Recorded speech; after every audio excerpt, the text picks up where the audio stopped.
All right. Good evening, everybody.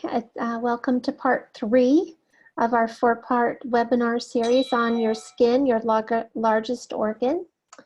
Tonight, we're going to be talking about some of the disease processes that you all have sent me questions about. So I'm turning off my phone here before we get started. So I just, as a reminder, we're going to There we go. We're going to be having kind of an interactive situation tonight. So make sure that you get into the chat to chat any questions that you might have as we're going along, so we can make sure to get them covered. And I make sure that I'm explaining things well. So you know who I am by now. It's no surprise that the thing that I really loved about my naturopathic training is that it taught me that my naturopathic training wasn't enough and that I needed more.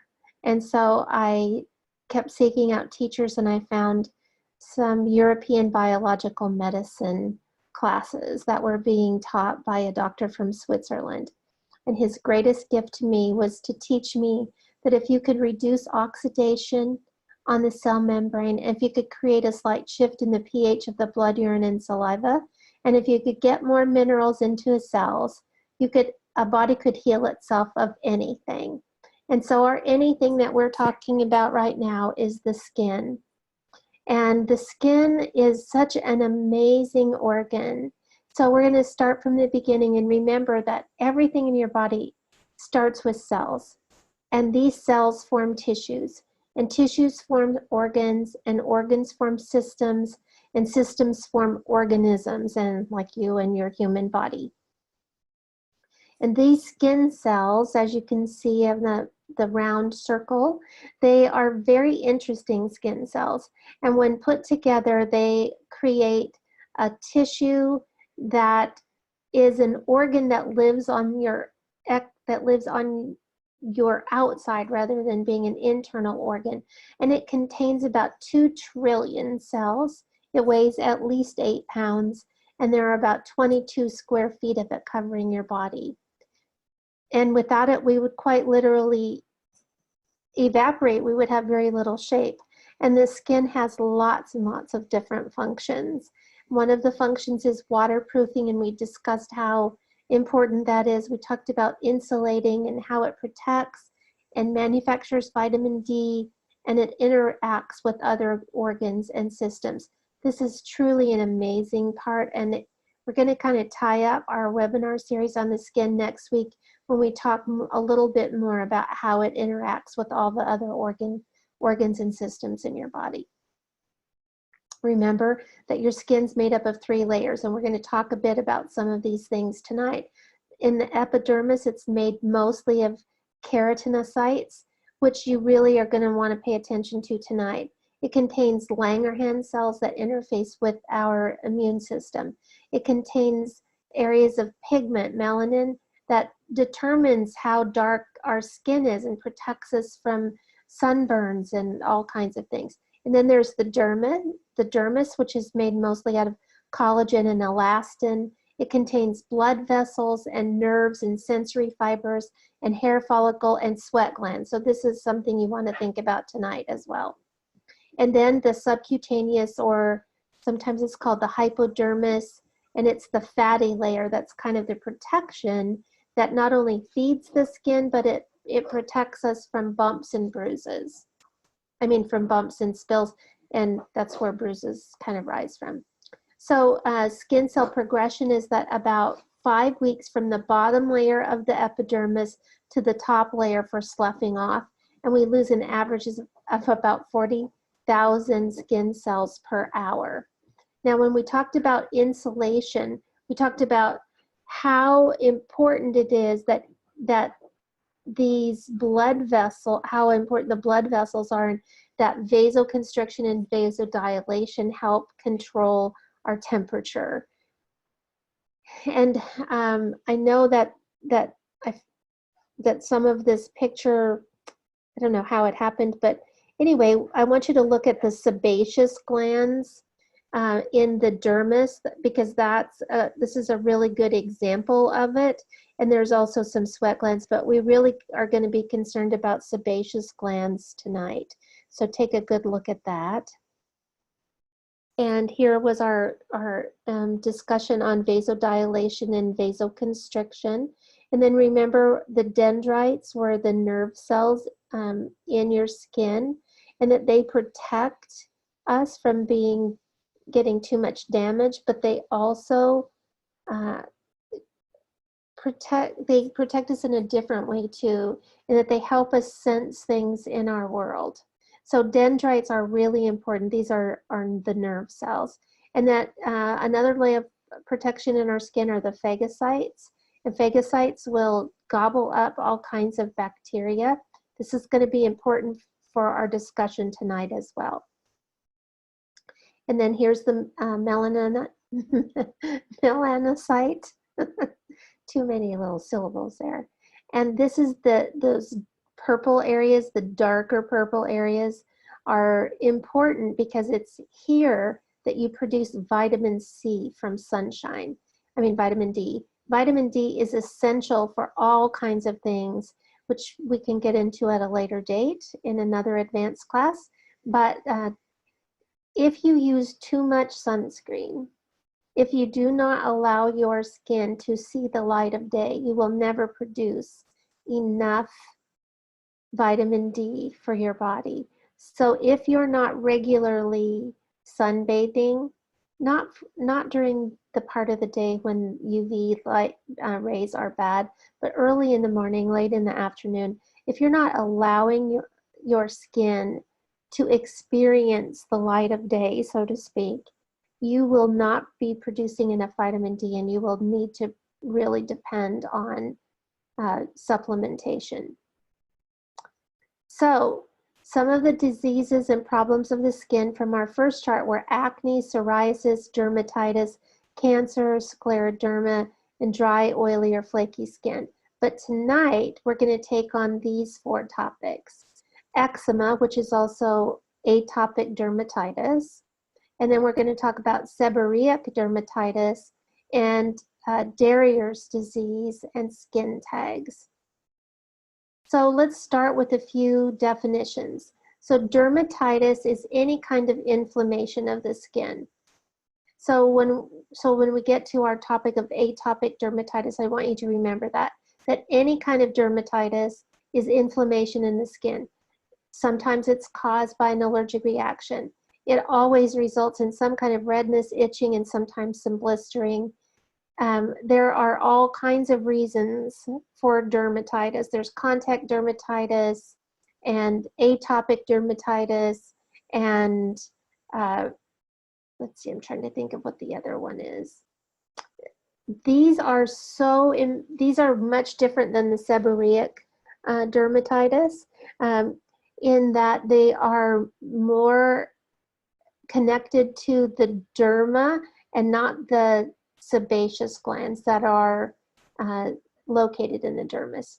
And then let's talk about seborrheic. That just means that it's related to the sebaceous glands. So that's why I had you take a look at those. And then keratosis is a wart-like growth that's generated by the proteins. Remember, in the first layer of our skin, our epidermis, was keratinocytes. I'm having the worst trouble with pronunciation. Keratinocytes, and those are proteins. And so the keratosis are wart-like growths that are generated by those proteins found in the epidermis and dermis. So as we move along here, you're going to see some pictures that will make your skin kind of hurt a little bit.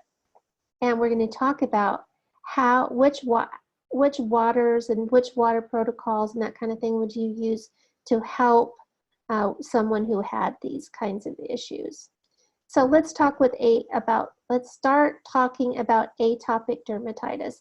So atopic dermatitis, or eczema, is caused by a number of factors. So for instance, I was born with eczema. Eczema is often an allergic reaction to milk or wheat. If you have people in your life that have atopic dermatitis and they have not eliminated wheat and dairy from their diets, they're kind of barking up a wrong tree if they think it's ever going to get better. But I will tell you that my atopic dermatitis or eczema virtually disappeared when I changed my diet and added Kangen water. When I changed my diet, it dramatically improved. But once I started Kangen water, I have never had another episode of eczema, and that's been since 2005, which is kind of an, you know, anyone who has fair skin, especially redheads, we tend to have all kinds of skin issues. It's all that lack of much pigment in our skin, I guess. I don't know, or maybe heritage or whatever, but it's a real situation. And a lot of mine would happen, and I wouldn't know why. Now, when I do start to feel some itchiness increases, that's where atopic dermatitis generally happens first. You can see in this little infant foot, in the creases of this baby's foot, you can see where it started. And then on the child's leg over there, you can see how much worse it is at the crease of the knee and then the creases in the back of the ankle. And then it will spread from there. But it generally will happen in the crease of your arm, the creases in your neck, in your groin, in the back of your knees, in your elbow, the bend of your elbows, your wrists, between your fingers, between your toes, that kind of thing. Especially if you're having some contact dermatitis on top of that. And so I found out that I was allergic to pineapple via contact of it. And I thought it was just happening to my skin until I did a parasite cleanse with a bunch of patients, and you could only eat pineapple or papaya for 24 hours. And my tongue literally just cracked open and bled because that was an example of contact dermatitis, which was feeding into my atopic dermatitis.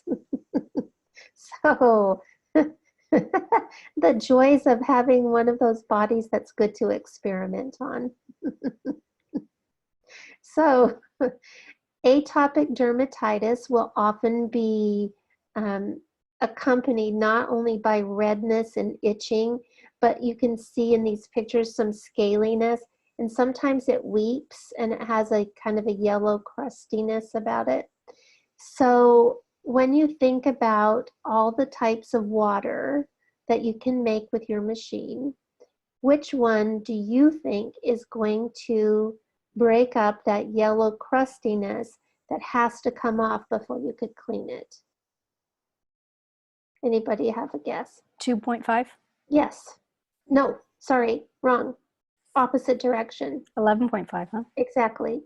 11.5 will emulsify that fatty, oily content that is in that yellow sebaceous secretion that happens with all kinds of dermatitis. So if you start with 11.5 to emulsify that, and then move on to 2.5 to disinfect the area, because one of the things that happens is that now your skin is open to all kinds of bacteria, viruses, and fungus. And so, because it's got all these little cracks in it. So we want to do the same thing that our immune system would normally do. So our immune system would normally send the free radicals, which would be found in the 2.5 water, to kill those bacteria and viruses. So you remember the phagocytes that were eating up the yeast cells in that one picture? Well, those phagocytes are so overburdened when someone has cuts and cracks and fissures in their skin, because it's just constantly gobbling up the microbial invaders, that we need to give it some assistance. So in order to give it the assistance that it needs, we first have to remove that crustiness. Once we've got the crustiness gone, then we saturate the area with 2.5 water to help those phagocytes do their job. We're taking a little burden off. And then what we want to do is flood the area with what do we want to do next? So we did 2.5. Now what are we going to do? 6.0. Feed water. Not quite. That'll be the last step. So now we want to flood the area with antioxidants, right? Because we oxidized the heck out of it with 2.5 water. And now we're going to follow it with antioxidant water. Because if we continue to if we don't do that, because that's how our body works. Our body sends the invaders, and then it sends all kinds of antioxidants to the area to mop up the collateral damage. So that's the same thing that we want to do. We're going to remove that crustiness from the outside. Then we're going to flood it with oxidation to kill the microbes. Then we're going to flood it with antioxidants to mitigate the damage. And then we're going to balance it with the between 4 and 6 pH water, the beauty water. Now we have put some balance back in that skin. Because as you can see from these pictures, that is not balanced skin. It is red and itchy and inflamed. So anytime we have inflammation, we know a couple of things are going on. Anytime we have an inflammatory response, that means our body's going to be sending a bunch of free radicals to the area to try to mop up the damage. So we want to help it along. Once we've helped it along at killing the bacteria, virus, fungus, whatever those invaders are, then we want to flood the area with antioxidants to bring some healing, a different level of healing response back to the skin, or yeah, in this case, the skin. But then we have to balance the pH because we've upset it in multiple directions. We upset it when we put the 11.5 water on to take care of the oils and lift the oils off. Then because we made it now too alkaline. Then we put 2.5 water on to kill the microbes, and now we've got it too acidic, and that's going to be irritating as well. And then we put 11.5 on to help restore the antioxidant levels. And then now we have to go back and put some beauty water on it to get that skin back to a normal pH. Remember that you always have to let it dry between the additions of the different waters, or you're basically not getting anywhere. Does anybody have any questions before we move on to our next topic? All right, so let's talk about seborrheic dermatitis. So this little baby down here, that's called, the common term for it is cradle cap. Born with that. So, but I had tons of hair. So imagine how much fun that was for my mom. A whole mop of red hair with cradle cap. But that's a sign that that body's probably going to be set up for atopic dermatitis later. But seborrheic dermatitis happens in places where there are more sebaceous glands. So the scalp is particularly, rife with sebaceous glands. Otherwise, our hair would get too dry, our scalp would get too dry. So dandruff isn't usually because the skin is too dry. It's because it has a little dermatitis going on and it's oily. So we generally want to take care of the scalp by getting the oils out.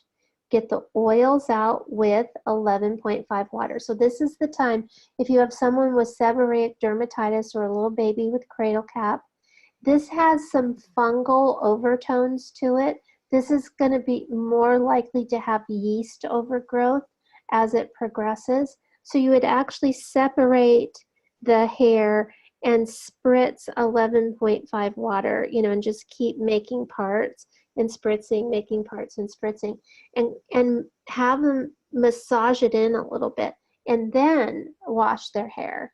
And you want to wash your hair always with beauty water. So this is the one time when you're going to do 11.5 water and not do 2.5 water. The only time you would use 2.5 water is if you were starting to see some fungal issues happening. If you're starting to get some little splits or cracks or fissures in the scalp, it's starting to have little bloody spots. It looks like on this baby, like that baby might be having some, and so that would be a good idea after applying the 11.5 water to apply some 2.5 water before washing that baby's hair in beauty water.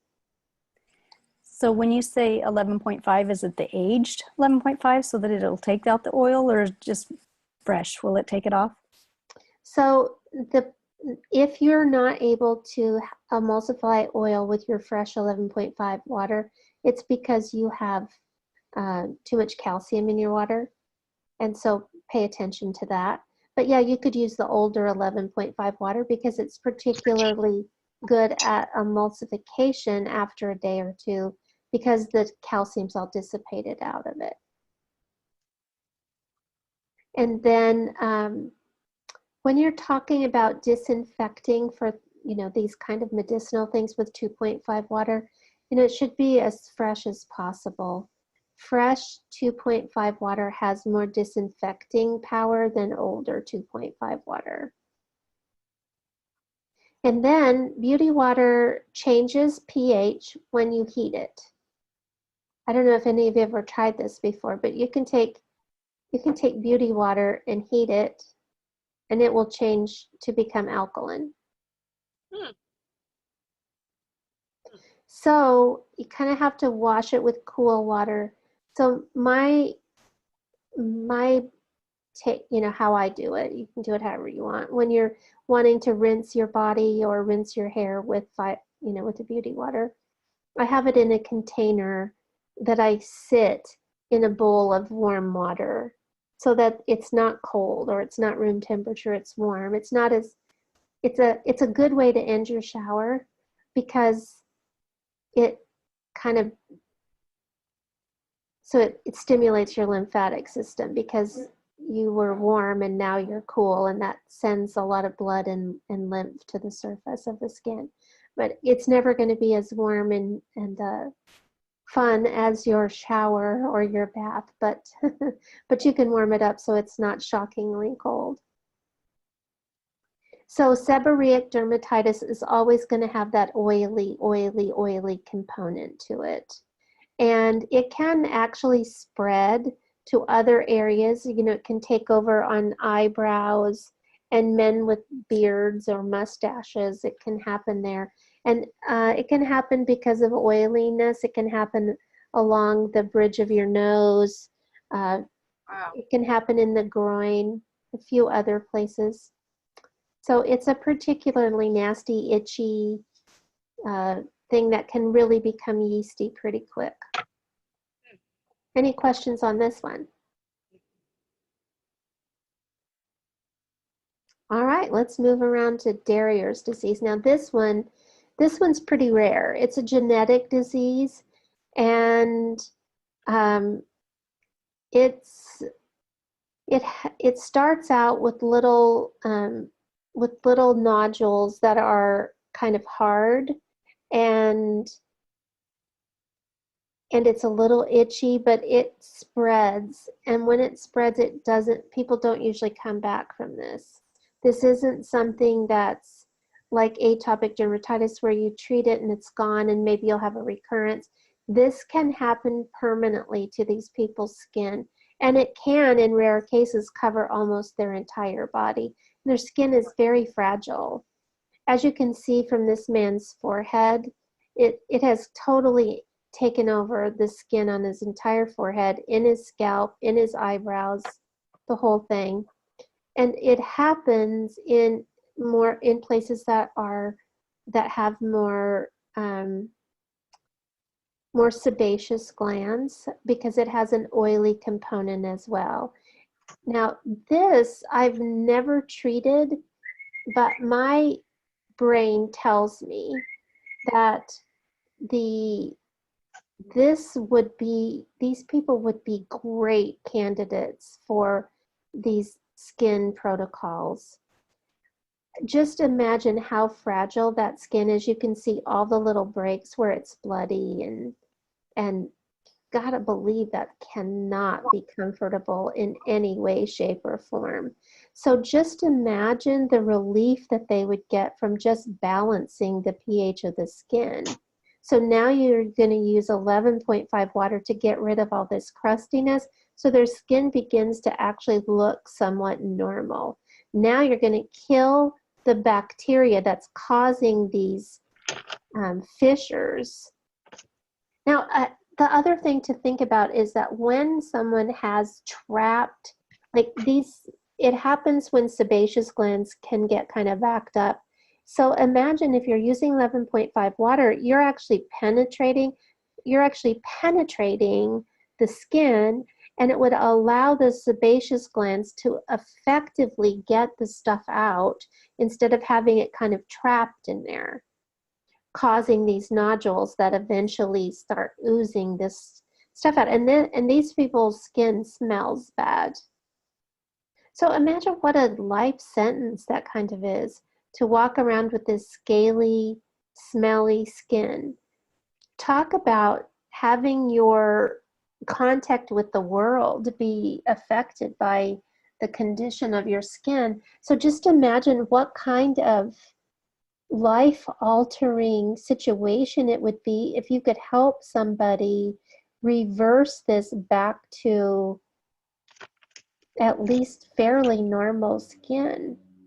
I mean, I have so much heartfelt compassion for these people. It makes me want to go find someone who has it just so I can try it out and see if there's anything that, what the possibilities are. But I have seen people with psoriasis and eczema that looked almost this bad. And their skin was cleared up in a pretty short period of time. Within a month, it looked like absolutely normal skin. Remember, it takes 5 weeks from the bottom of the epidermis until it's sloughed off.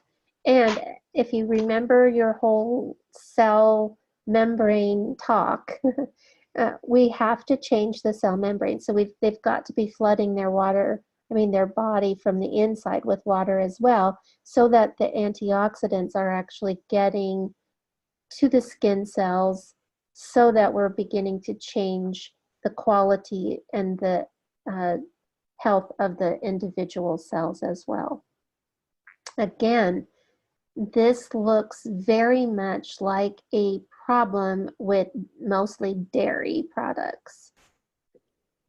Now, I don't know if you know this, but there are 2 kinds of proteins in milk. I'm starting to see some TV ads about it. It's fairly new information, not like within the last year or so, but there are 2 kinds of proteins in milk. Some cows give A1 proteins, the Holstein cows, and the brown cows give an A2 protein milk. Now, when I was growing up, when I was really little, we had a brown cow, and I drank milk and I didn't have any problems. We got a dairy farm. They were almost all black and white Holstein cows. I started having some serious problems. I didn't realize, I just thought I was allergic to milk. And then when I tried some organic raw milk from brown cows, I can have it and it doesn't bother me, because I could always have goat's milk or sheep's milk, which has the same protein in it as the brown cows. So I would recommend, but when I see something like this, I recommend that people just drop all dairy altogether, because we don't know if they're allergic to A1 or A2 protein. Anybody have any questions about this? Yeah, I have a question. Sure. I am currently treating a 28-year-old girl that has Darier's disease, and she said she developed it when she was 20, Yes. and it's the worst it's ever been now. How And old is she? 28? she's 28 now, Okay. and it's mainly on her scalp, but it's also on her side of her neck and like kind of in her cleavage on her Right. chest. Anyways, her scalp is so bad, she's actually balding. And it was so thick with a crusty flakiness, and it was bloody underneath. Uh-huh. And I just kind of followed your eczema or psoriasis protocol in your book, and I just told him to spray it with 2.5 and then follow it with 11.5 and then follow that with Backwards. 6.0. But And that's backwards. You got to start with 11.5 and then the 2.5. oh, that's what I mean. I'm sorry. Yes. Okay. Well, okay. Yes, that is how I did it. Okay. Yes, and now the flakiness is completely gone. Yay. And yes, and the skin, the little broken, they're almost completely healed over. Perfect. She's also now though getting laser treatments as well, and I'm not quite sure why, because she was only using the spray for maybe 5 days, and it looked, I would say, 75% better. Wow. Yes, it was amazing. So a couple questions for you. Do you think that her hair is going to grow back? Not if she uses lasers. Oh, okay. I did. Okay. Now the dermatologist office actually has a Kangen water machine, so that was kind of funny. That is. I learned that. So then the other question was, how fresh do I want to be giving her fresh water in her spray bottles? Like, how long can they go? Well, the 2.5 water should be replaced every, if it were me, I'd replace it every 2 days. Okay. And the 11.5 water, because this is, I mean, there's two 11.5 waters that you need. You need the one that's lifting, and you need the one that's doing delivering some antioxidants. Okay. So those are different. One would be older, and to do the emulsification, and ideally the antioxidant one would be really fresh. This hair will regrow. It might not ever be as thick, and it might not be quite as healthy, but I have seen all kinds of people with all kinds of alopecia problems, which is what she's developing, is alopecia from this, because it basically smothered her scalp. And Okay. so hair follicles were damaged. Right. But I've seen men, I mean, this is one of the earliest things I saw when I went to the first meeting about, when I was learning about water, or these two Japanese guys that were bald, and they were, like they showed us their before and their after, and then we could see their after. And wow, I mean, they had half their hair on their head back, and they had been cue balls. Oh, wow. Okay. And because of stress, I had lost, more than half of my hair, because I was so sick, and I'd been so sick. You could see like major scalp. I was definitely balding, and it all came back pretty quickly. So, but lasers do some damage to the skin that you can't repair, and they will damage the hair follicles, so they will not be repairable. Okay, I will let her know that. I'm not sure if her dermatologist office told her that, but she got 2 treatments last week, and I think she's going to get another 2 to 3 more laser treatments this week. And I'm not quite sure why they're going that route with it, since the Kangen water is healing her. But I will let her know that, and that there is hope for her hair to grow back. Yeah, I mean, I would tell her that within 3 months she should start seeing some hair regrowth. Okay. If she's really, really like conscientious about doing this protocol. Okay. And then the 6.0 water, obviously the fresher the better. But they're kind of across town, and I'm trying to get them to fill up their little spray bottles more often, but they just are kind of, I don't know, they're maybe not so educated on, they think that it's going to stay good for, it's been about a week and a half now. So I just want to make sure that by spraying it, they're not going to actually hurt anything. It won't hurt anything. It's just not going to be as helpful. As effective. Okay, got it. So 2 days on the sanitizing water, and you would say, so I have a K8, so I have, you know, the 11.5 that emulsifies like right away. Yeah. So that's perfect. So the best way to share the water with her then would be to put it in a bunch of little bottles where it's filled all the way to the top and tightly sealed. Okay. And then she doesn't open that until she's ready to do her treatment. Got it. And then stick the sprayer in the bottle. Okay. Great. Thank you. You're welcome. Anybody else have a question or comment? I'm really happy to hear about that. Keep me updated with her progress. I will, and I will actually maybe ask if I can share the before and after pictures so that you can kind of yeah. That'd be great. I'm sure you'd be interested in that. Yes. I was pleased. I myself have a little issue going on. I woke up this morning with my eye swollen shut. Has like a sty or something, or maybe a bite, I don't know.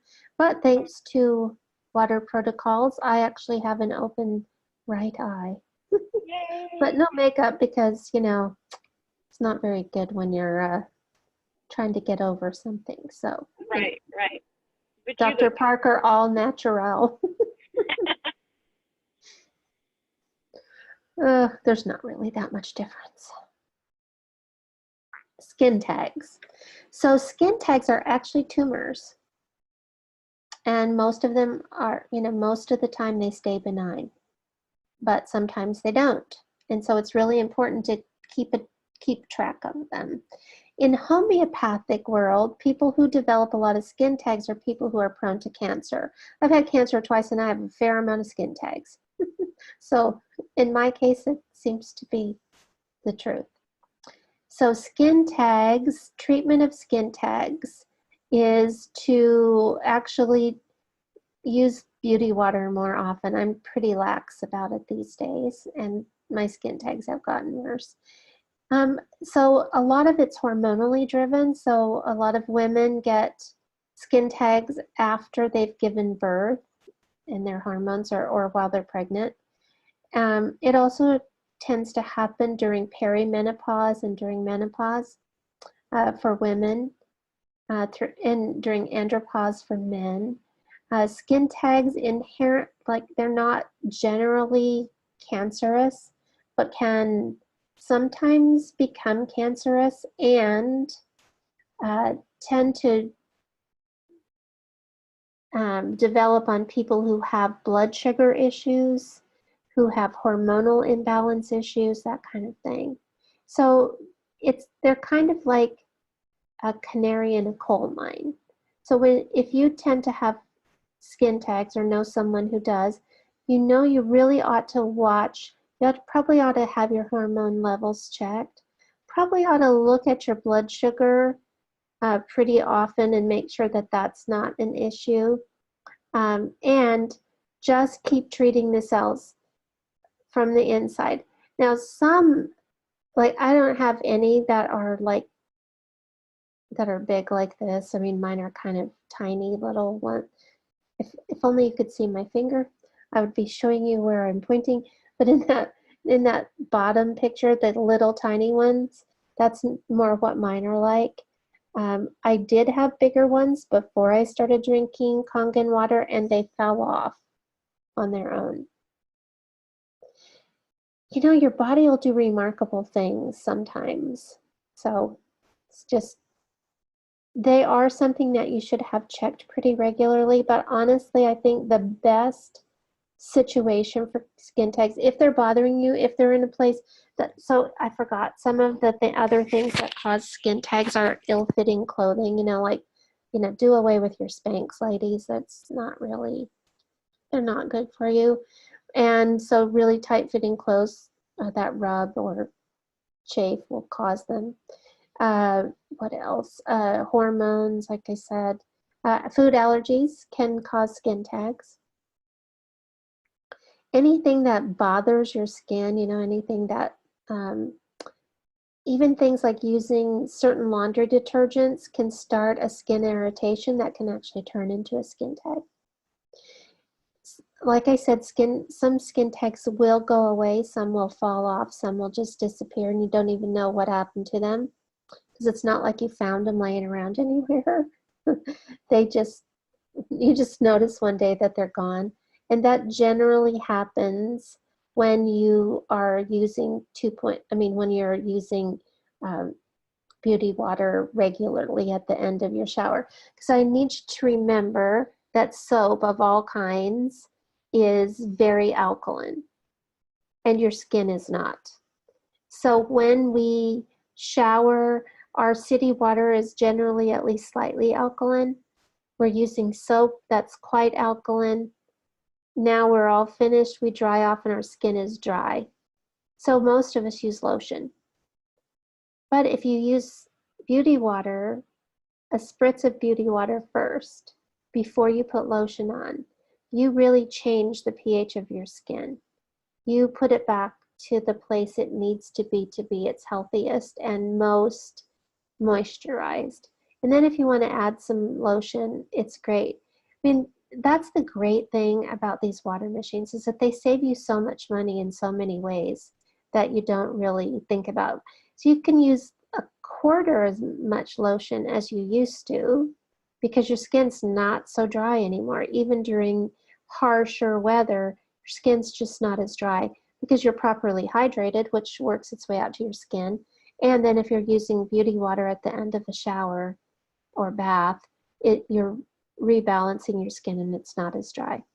So, anybody have any questions about skin tags? They can be removed at the doctor's office if they're bothering you. They will either freeze them or and snip them off or burn them off. You don't really want to have too many of them done at one time. It's kind of painful when the deadening agent wears off. People shouldn't cut them off themselves. I've known people that, oh, you just cut them off. Well, you know, that can open you up to all kinds of infections. Yeah. So you want to be careful about that. I guess if you were really armed with your water protocols for skin wounds, but yeah, it seems like that would hurt. Same with warts. Should they cut warts off? No one should ever cut a wart off. No, okay. no. Good to know. Warts are fungal infections. And so you can treat them all in a lot of different ways. You treat the underlying cause of the fungal or yeast infection that you have. And then I know this sounds weird and has nothing to do with water, but if you put a piece of duct tape on a wart, it will fall off. Suffocates it, right? Yeah, I don't know what nasty stuff is in that duct tape that kills it, but it does. Yeah. And then some tea tree or something. Yes, and tea tree oil is excellent antimicrobial agent for all kinds of things. Okay. Duct tape. What are you going to say? Anybody else have a question about skin tags or a comment? Nope. All right. So let's talk about this little slide for a second. This is where I want you to really just wrap your head around this so firmly, is that what we're always trying to do, no matter what the disease process, no matter what the illness, no matter what's going on, this is what we're trying to do. We want to make these daughter cells healthier with each new generation. So remember that when a cell divides and multiplies by mitosis, this is an illustration of mitosis. When that happens, what it's doing is, as you can see, you got a cell, and now you've got one that's dividing, and now it's further dividing, and now it's really dividing, and now it's divided. Well, every cell will make a cell that's identical to the parent cells. We'll make two cells that are identical to the parent cell. So if they're unhealthy, they have unhealthy babies or daughters. I'd like to call them maybe son cells instead. We don't need to all be everything to go back to women, right? So these daughter cells we have an opportunity to affect these daughter cells. We have an opportunity to change these two new daughter cells and to make them a little bit more healthy. So as they divide and multiply, they've got a slightly healthier couple of daughter cells. And as we impact those daughter cells and they divide and multiply, we have another generation of slightly healthier, and then another generation of slightly healthier, and another generation of slightly healthier. And we just keep moving in that direction. So in some areas, it's going to go fast, and in some areas, it's going to go slower. But it is possible to make an impact to change everything on this very most basic cellular level. Because remember, the number one problem with most skin issues is that it begins with oxidation. Oxidation happens when we're bombarded by free radicals, 10,000 of them per cell per day, which changes the cell membrane. In this illustration, that cell membrane is semi-permeable and fluid, and it allows oxygen and water in. Now, one thing I've never really explained, and I'm going to get there in a minute, is this whole idea of being semi-permeable and why oxygen is so important in the cell. We'll explain that in a second. Here we are with the cell membrane that has changed and become thick and sticky, like the fat on the vent fan in your kitchen. Disgusting, doesn't allow much water in, doesn't allow much oxygen in, traps carbon dioxide in. Now, remember, I got it right here, when we're producing ATP, that's how our cells are fueled by ATP. So everything that happens in the cell requires energy. In a cell where there's not enough oxygen to do this little performance in the mitochondria here, what happens is that our cells change because they still have to have energy. And it might be low quality energy, but it's still energy, so the cell can still stay alive, unhealthy, but alive. When we can't get enough oxygen in the cell, instead of burning carbohydrates in the presence of oxygen, the cell will ferment carbohydrates using carbon dioxide. It's like your cells are drunk. Drunk anything never functions very well, right? Drunk people don't function very well. You saw those birds that were eating, I don't know if you did, but I did, some berries back east that were fermenting because of the weather changes. And these birds were eating these fermented berries and flying into windows and acting all crazy like they were drunk. They were walking around and falling over, just like people do when they're drunk. Same thing happens in our cells. This is why this whole idea of pH got so popular, is because of this fermentation process. Well, the fermentation process is not a result of the wrong pH in the cell. It's a result of having not enough oxygen in the cell, which is a result of having a non-functioning cell membrane. So this is where the pH story got all, we think we know everything, and we think we know something, and it just extrapolates and it builds and it builds and it builds. Well, this is how that pH story, that you've got to alkalinize your body. What we needed to do was oxygenate it. One of the only ways we could do that was to change the cell membrane. So now you know better, right? Now you know better. So oxidation leads to dehydration, which leads to inflammation, and all we have to do to reverse that is use some antioxidants.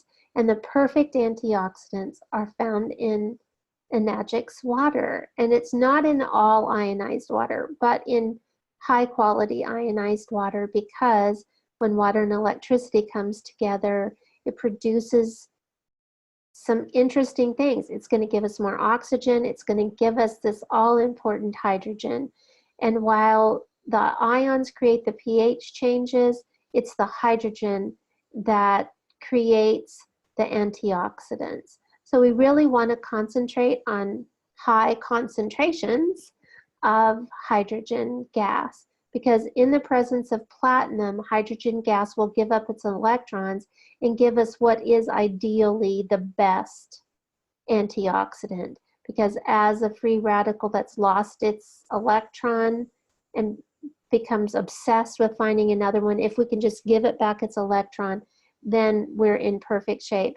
There are some instances and some free radicals that are perfectly suited for hydrogen gas, and others that are better suited for free electrons. And that's the great news about ionized water, is that they contain both. Because remember, traditional antioxidants have limitations, but when you're thinking about how do you help the skin, vitamin C really does help the skin. And while vitamin E is primarily for cardiovascular system, it does help with scar tissue. So, you know, we've been talking a lot about the protocols in this book. If you don't have that book, please be sure to order it, because this is that downward spiral of illness, which this illustration is actually in Turning Back the Hands of Time. So if you don't have that one, you might want to get it too. It just takes you through what's happening in the skin. In all these skin diseases, this is exactly the path that happened. And we can actually return it by changing the trajectory and adding in more free electrons, more hydrogen gas. We're going to restore the hydration, which will balance the pH. We're going to increase the levels of oxygen so that more energy can be produced by the cells. And when our cells have enough energy, they become high functioning, and then the tissues are revitalized. And this is how we impact the health of people all over the world. Let's see who's got questions here. Beth said, what causes sebaceous cysts and how do you treat them? So sebaceous cysts happen when a sebaceous gland gets clogged. And so you're going to treat that by treating your skin properly. And so anybody who's having these sebaceous cysts or any kind of problems with your sebaceous glands or secretions, it's happening because the cells are unhealthy. So you've got to change that.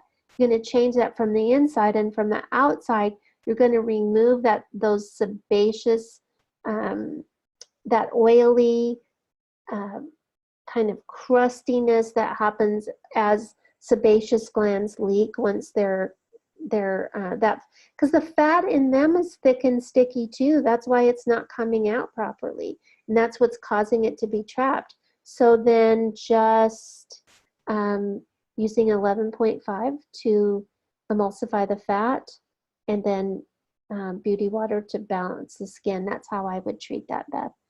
And Lynn said, is there a protocol for healing inflammation and swelling caused by a snake bite? Yikes almighty. Yes, it is necessary to drink the water too. And so you would treat that like a wound. So you do the protocol for wound care for a snake bite, because you actually have a penetration. What, Lynn, was it a venomous snake or a non-venomous snake? And so,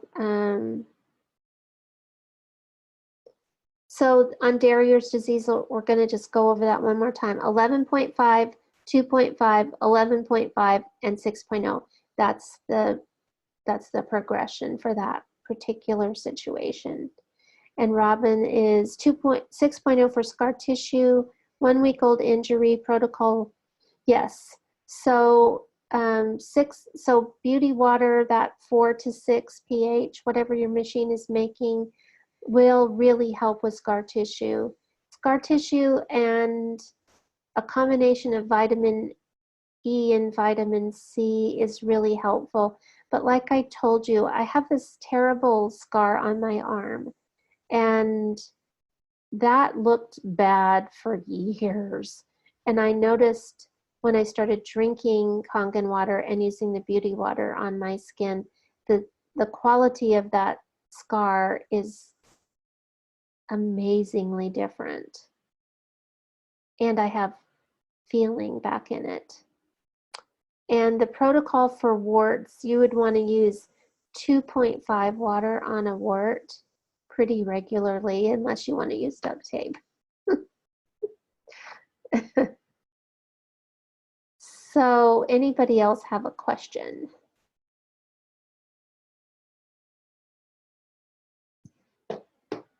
Oh man, we have 2 minutes left.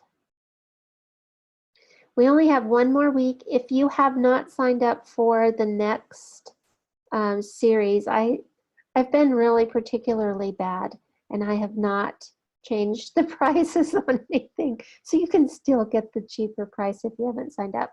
Now, we did have a little trouble with getting all of these webinars available, but I'll be sending out a link tonight, if not tonight, first thing in the morning, that gives you what you need, the code you need to get in, which is water1234.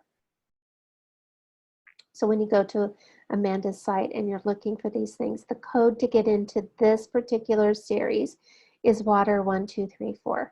Now, the good thing is that all of these 4 webinars, they're going to be up for a total of 4 weeks.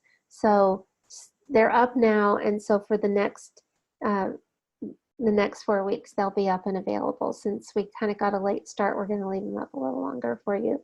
So I hope you really get to go back and enjoy them. And you know, if you've got other questions before next week, be sure that you email them in so I can get them answered.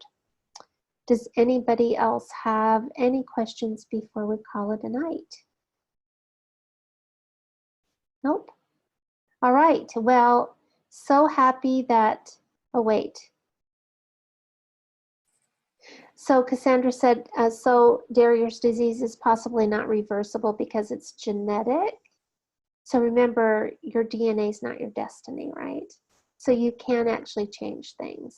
And maybe it would stay dormant in her body, but you can reverse things back to the place where you just don't see them again.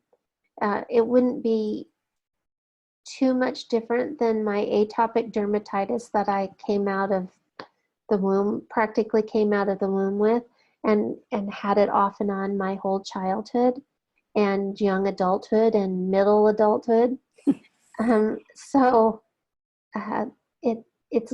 It seems to be gone now. I'm sure that if I handled pineapple, it would probably bother me again. But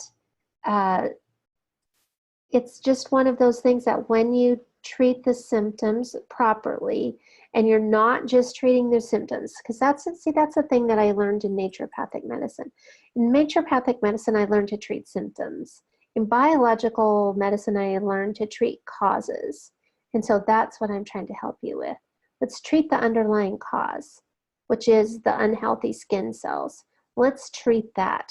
Let's get that pH balanced by removing the oxidation so that it's properly hydrated, so the pH is proper, everything is good about it. It's getting minerals in. You know, of course you're gonna have to change your diet because you have to feed it something it can use.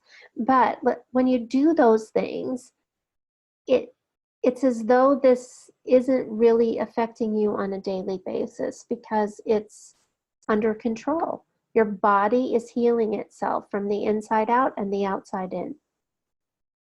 That's always the best way. Well, that's the last question, and it's time. So thank you. I look forward to seeing you again next week, everybody. Have a good one. Thank you. And we'll talk again next week. Bye. Bye.